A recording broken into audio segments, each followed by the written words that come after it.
Overpopulation. I must have misunderstood something in this story. There must be a misprint in this paper. Hats off, it says here. The final war is over again. Here they come again, parading by the cafe terrace. I stand on my chair to see. I still can't see the brave burned hero's face. I stand on the table, waving my only hat with the hole in it. I throw the hole away into the street after the black limousine. I don't throw my newspaper. I sit down with my paper, which has the explanation of everything, except there's a hole in it, something missing in the story where the hole is. Or I must have misunderstood something. The nations have decided, it says here, to abolish themselves at last. It's been decided at the highest level and at the lowest level to return to a primitive society. For science has conquered nature, but nature must not be conquered. So science must be abolished, and machines must go after all their turning and turning. The automobile is a passing thing. After all, the horse is here to stay. Population has reached its limit. There's standing room only. Nowhere to lie down anymore. Medical science must be abolished so people can die when they're supposed to.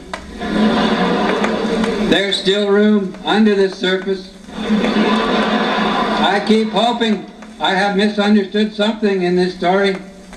People still lose and find themselves in bed, and animals still aren't as cruel as people because they can't talk. But we weren't designed to live forever and ever, and design is everything. The little enzyme they've discovered that prevents aging and causes conception must be lost in the body again. All must be begun over in a new pastoral era. There have been too many advances. Life can't bear it any longer. Life is not a drug made from mushrooms eaten by Samoyeds in Siberia, which fully retain their intoxicating properties when transmitted in urine, so that an endless line of men may get drunk over and over on the same mushroom. A chain reaction of avid statues with mouths at penises. I must have misunderstood something in this story. Life is intoxicating, but can't go on and on, putting on more and more complicated clothes, hats, girdles, garter belts, uplift bras, lifting higher and higher, until they fly away, and breasts fall after all. We've got to get naked again, it says here, though fornication is still illegal in certain states. I must have misunderstood something in this story. The world's no claymobile, and there must be an end to all this rotation around the goofball sun. The sun, in its sick transit, barely clears the rooftops now, bumps over a mobile gas Pegasus, and sinks behind my paper with its hole, in which I keep hoping I've misunderstood something. For death is not the answer to our problem. There must be some mistake. There is. The editorials say we must do something, and we cannot do anything, for something's missing where the hole is. Sitting on the terrace of this fancy coffee house on the left side of the world, where I must have misunderstood something, as a purple blonde sweeps by and one too high tit pops out and falls in my plate. I return it to her without looking too embarrassed, which she takes as a good sign.